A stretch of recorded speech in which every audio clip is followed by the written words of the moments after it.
Antes de sumergirte en esta increíble historia, considera suscribirte al canal y activar la campanita. Cada historia aquí tiene algo que decir, y no querrás perderte ni una. Después de que mi esposo murió, su familia me echó de la casa, pero no tenían idea de lo que les estaba cocinando. Mi nombre es Grace Miche y tengo 45 años y durante más de 20 años fui la esposa de un hombre excepcional, Jonathan Miche, y no era perfecto, podía ser distraído, a veces terco, pero era profundamente bueno, leal hasta la médula, trabajador, y sobre todo, me amaba con un amor sencillo y sólido como una roca.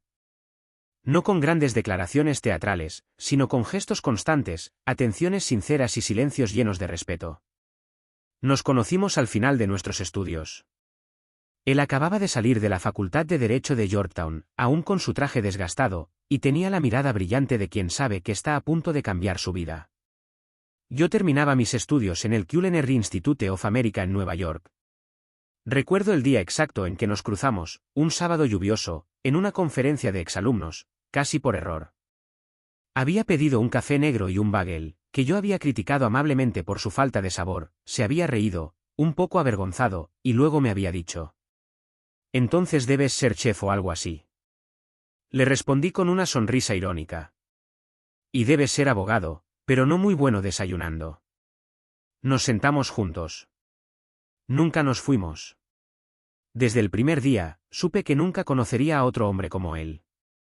Había en él una dulzura poco común, una forma de escuchar con atención. Nunca hablaba de sí mismo sin antes escuchar a los demás. Y, sobre todo, me miraba como si fuera un milagro en su vida. Yo, una chica de un barrio obrero, con las recetas de mi abuela, mis ambiciones ocultas y las manos siempre impregnadas de olor a cebolla y mantequilla derretida. Los primeros años fueron duros. Muy duros, de hecho. Vivíamos en un pequeño estudio en Silver Spring, encima de un viejo garaje que olía a gasolina y humedad. Él estudiaba hasta tarde, yo trabajaba temprano.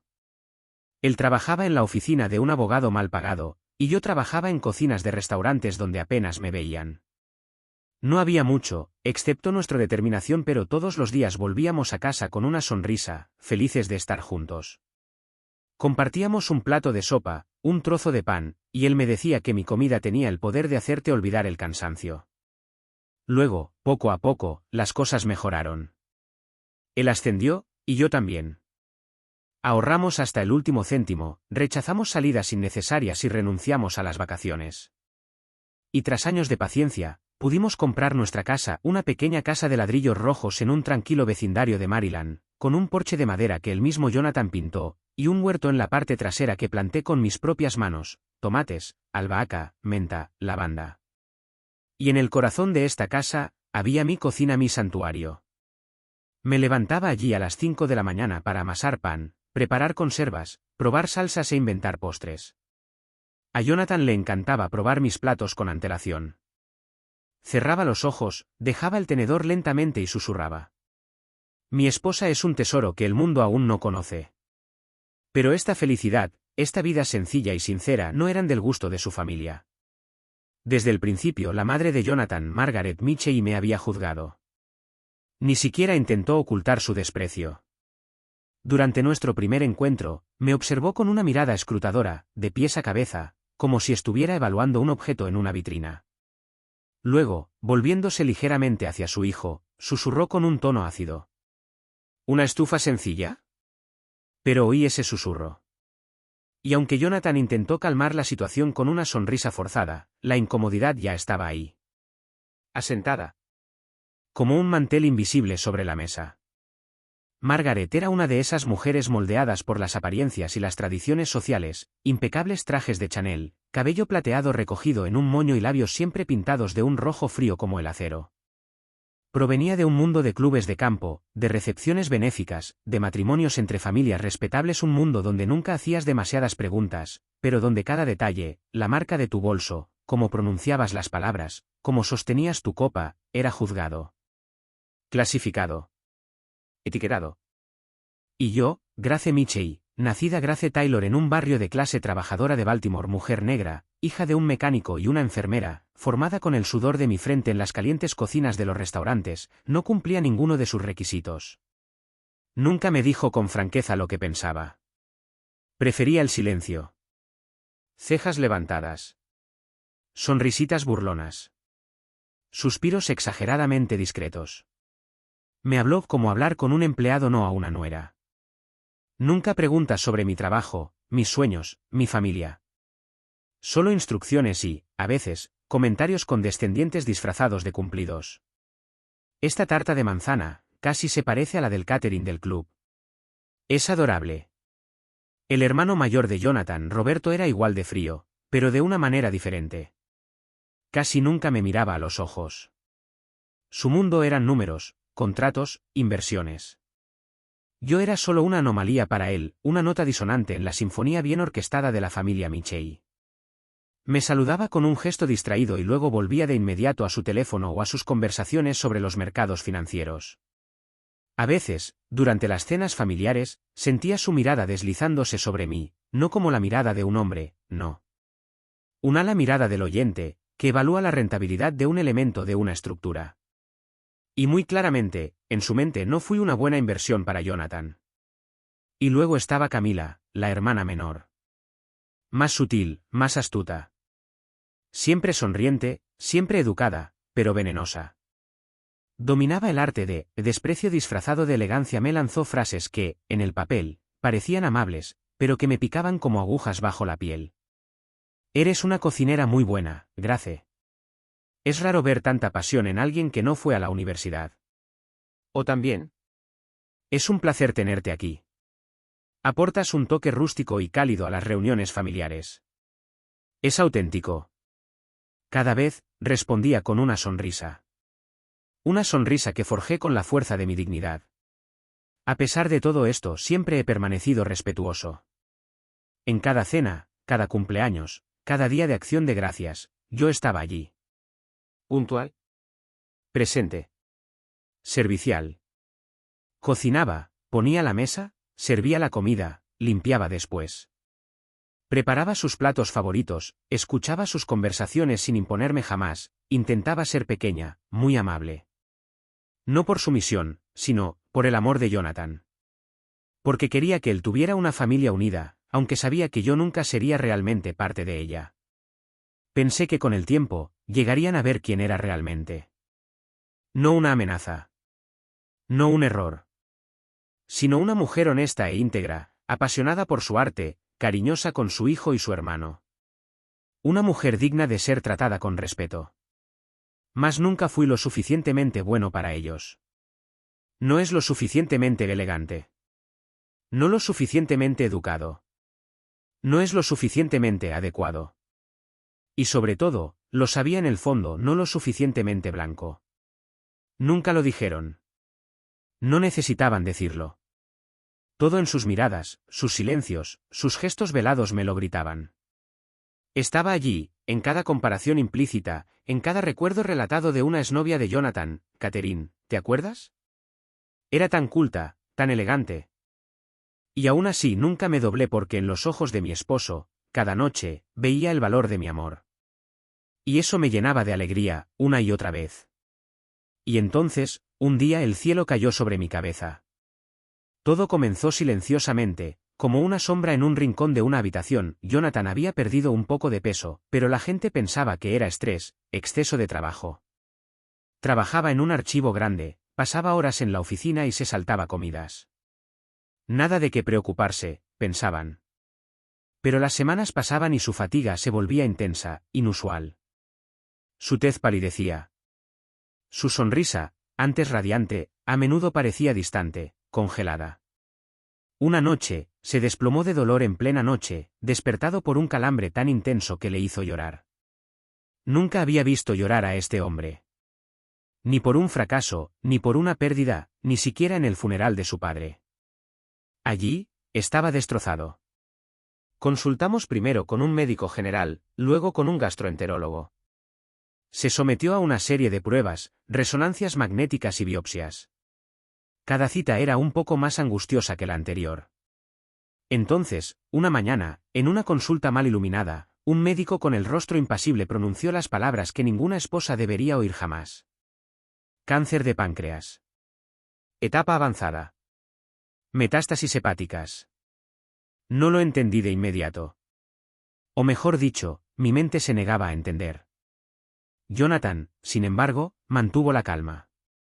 Demasiado calmado. Simplemente me apretó la mano con fuerza. Sentí que mi corazón se aplastaba contra mi caja torácica. A partir de este día, el clima ha cambiado de textura, los días se convirtieron en batallas. Las noches en vigilias. Cada minuto contaba, y cada sonrisa, un milagro. Probó la quimioterapia. En el hospital Johns Hopkins probaron un protocolo experimental. Tenía cierta fe en ella. Yo tenía mucha. Pero los resultados seguían siendo crueles, el cáncer avanzaba más rápido que los tratamientos. Estaba perdiendo peso visiblemente. Sus manos, antes grandes y cálidas, se habían vuelto delgadas, huesudas, casi frágiles. Tenía frío todo el tiempo. Así que le tejía calcetines, le preparaba caldos y sopas suaves que le costaba tragar. Me negué a enviarlo al hospicio. Quería que se quedara en casa, en nuestro capullo, en nuestra historia. Donde cada pared había visto crecer nuestro amor. Donde aún podía oler el pan que él amaba, o el aroma a romero en el alféizar.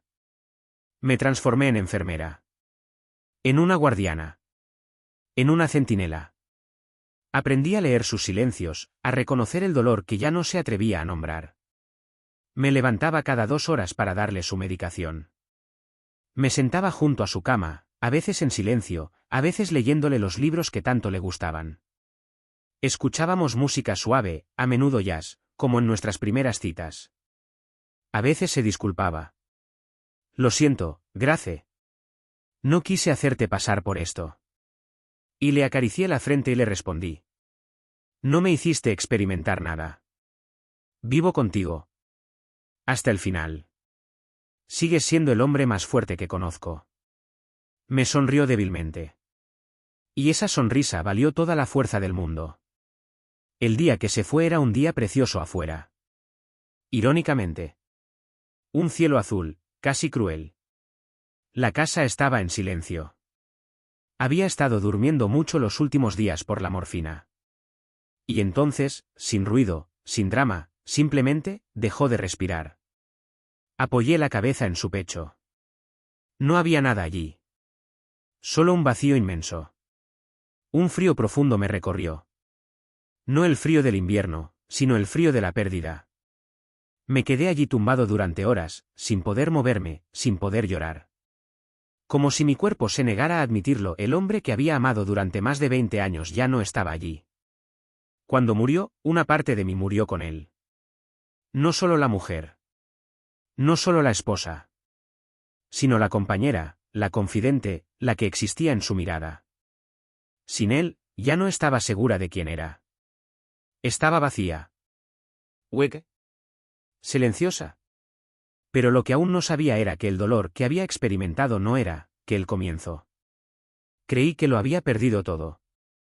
Mas lo peor estaba por venir.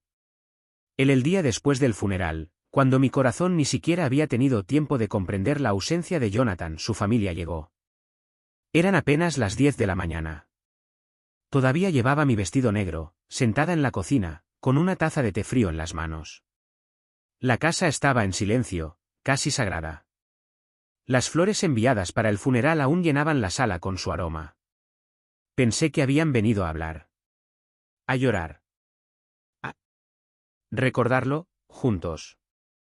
Pero cuando vi Margaret Mitchell cruza la puerta con su traje color carbón perfectamente planchado, seguida de Roberto con los ojos cerrados, y Camila, vestida de gala, con un nudo en el estómago. Y cuando un hombre con traje, a quien no conocía, se les unió con un maletín en la mano. Comprendí que no era una visita de condolencias. Fue una ejecución. Se acomodaron en la sala como si estuvieran en casa. Margaret cruzó las piernas, erguida como una estatua de mármol. Robert permaneció de pie con los brazos cruzados, como si contemplara una escena. Camilla miraba fijamente un jarrón, evitando cuidadosamente mi mirada. El silencio duró una eternidad. Entonces Robert habló. Su voz era aguda, sin emoción. La casa está solo a nombre de Jonathan. Él nunca ha cambiado la escritura.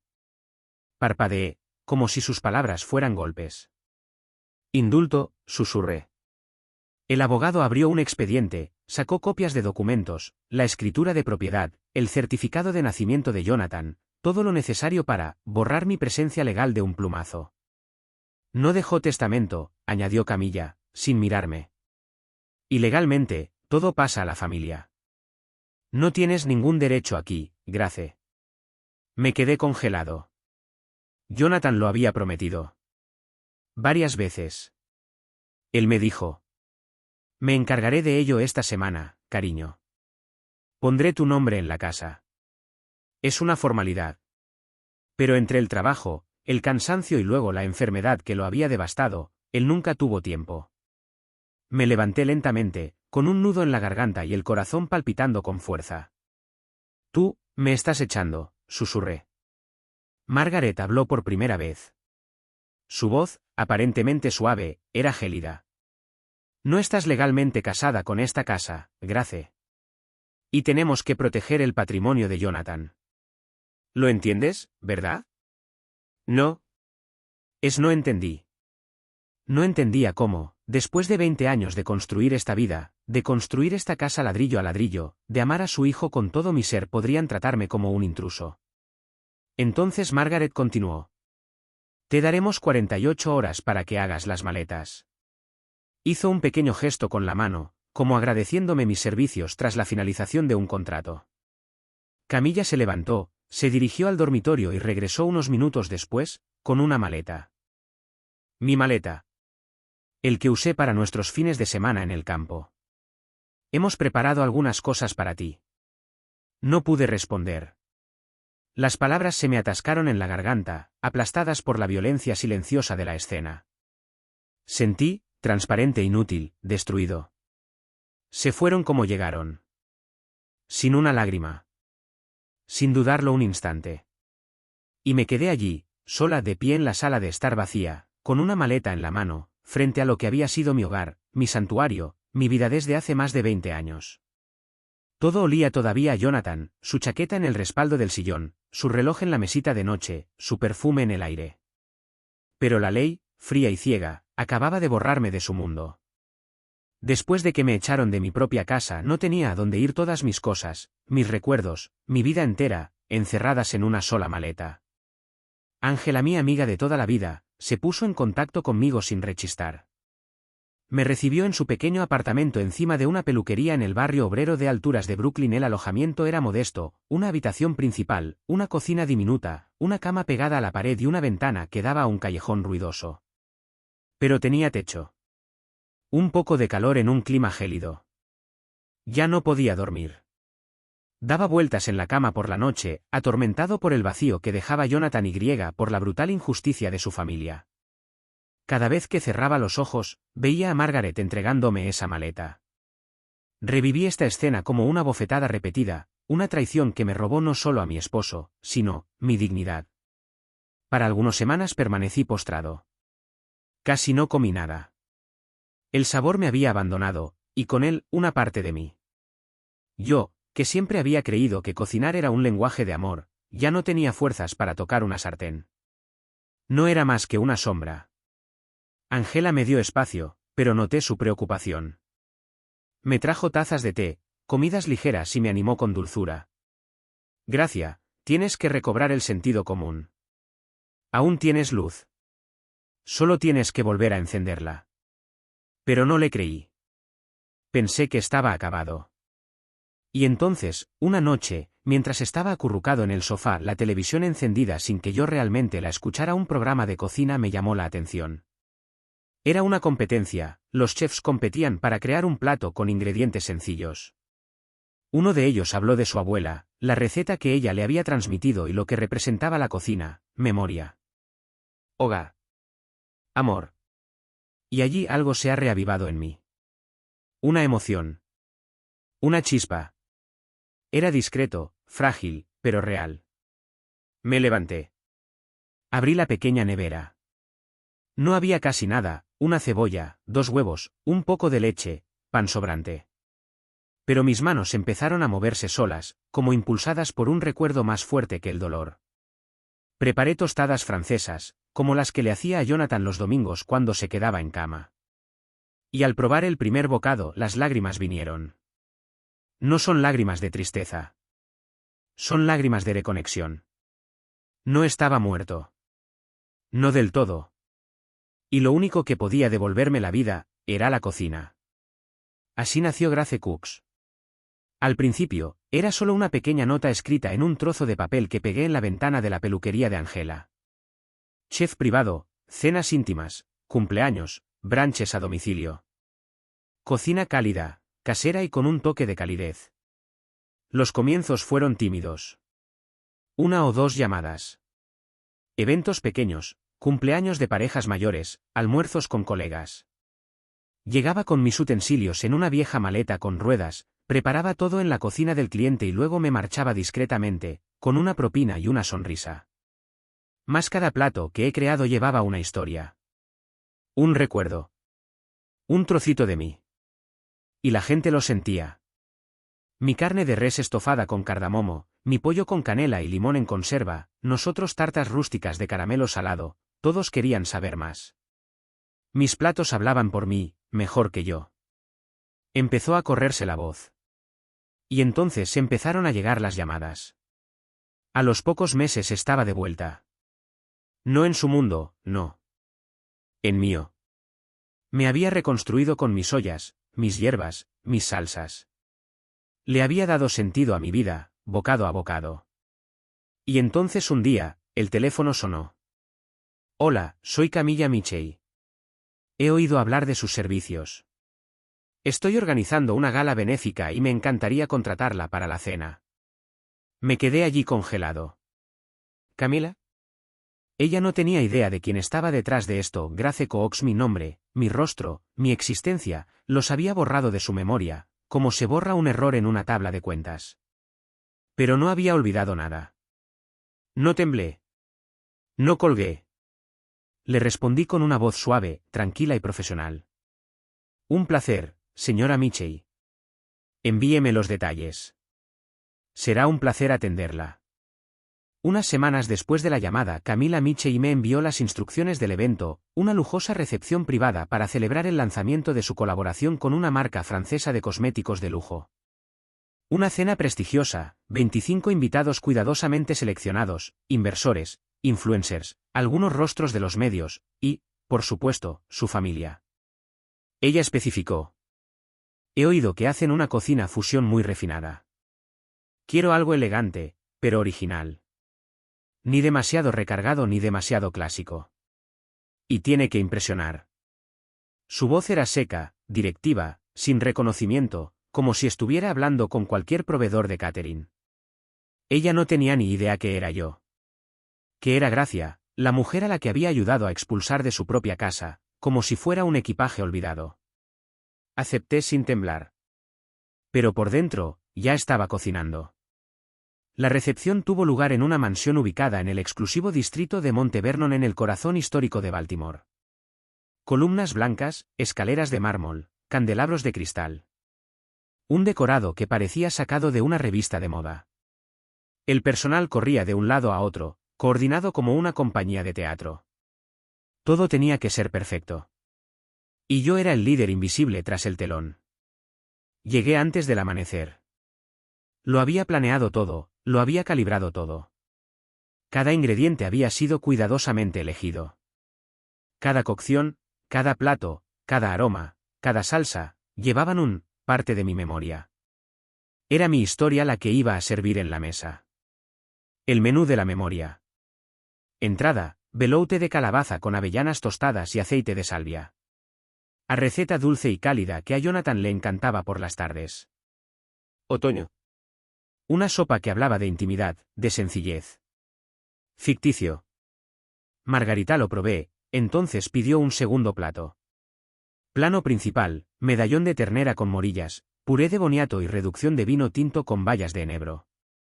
Una variación de un plato que Jonathan me lo sugirió una tarde lluviosa, entre 2 copas de vino. Me había dicho. Imagínate, Grace, en un restaurante con estrella Michelin. Eres de esas personas que pertenecen a ese lugar. De un premio James Beard. Este plato era nuestra ambición común. Y esa noche, Roberto susurró. Delicioso. Refinado. Sin saber que estaba comiendo una creación nacida de nuestro amor. Postre, fondant de chocolate negro, perlas de chile dulce y hibisco. Una fusión entre dulzura y fuego. Entre ternura y mordida. Todo lo que tenía sentí durante un año. Camila lo encontré impresionante. Al final de la comida, cuando los aplausos comenzaron a estallar entre los invitados, Camila vino a buscarme detrás del escenario. Hiciste un trabajo maravilloso. Los invitados están encantados. Deberías venir y presentarte. Quiero verte. La miré sin decir nada. Luego me puse mi chaqueta de cocinero, alisé lentamente el cuello blanco y me recogí el pelo. Y entré en la habitación. La conversación se extinguió instantáneamente. Todas las cabezas se giraron. Y el silencio fluyó como plomo. Margarita, sentada junto a la chimenea, congeló su mano en el aire, un tenedor suspendido entre el cielo y la tierra. Gracias. Ella respiró, con la boca entreabierta y la mirada vacía. Roberto se sentó en su silla. Camila dio un paso atrás. Recorrí la habitación lentamente. Ni con odio. Ni con rabia. Con una paz que yo mismo me había dado. Entonces hablé, con calma, mi voz clara, serena, sin temblor.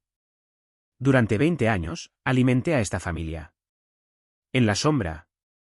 Con amor, con cariño, con constancia. E incluso después de que me echaran de casa, nunca dejé de honrar la memoria del hombre que perdieron. Esta cena, esta noche, fue para él. No volví por venganza. Volví por, recuérdame quién soy. Después de eso no se dijo ni una palabra más. Justo silencio, pesado, aturdido, indefenso. Y me fui de nuevo. Con la cabeza en alto y el corazón en paz. Mi negocio, Grace Cooks hoy en día, es uno de los más solicitados en la costa este. He servido a embajadores, estrellas e incluso a familias modestas. Cada plato que sirvo lleva mi sello, el de una mujer que cayó, y se levantó, transformada. Publiqué un libro. El sabor de la resiliencia. No solo habla de cocina. Habla de valentía. De humillación. De renacimiento. Ahora doy conferencias. En el Dignidad Silenciosa, sobre el arte de no vengarse, sino de levantarse. Y con mis ahorros compré una casa. En la misma calle que aquel del que me habían expulsado. Una casa más luminosa, más grande y más bonita. Lo llamé, Casa Jonathan. Nunca olvidé lo que me hicieron. Pero ya no necesito su validación. Porque hoy me alimento de mi fuerza. Y ellos. Ellos saben lo que han perdido.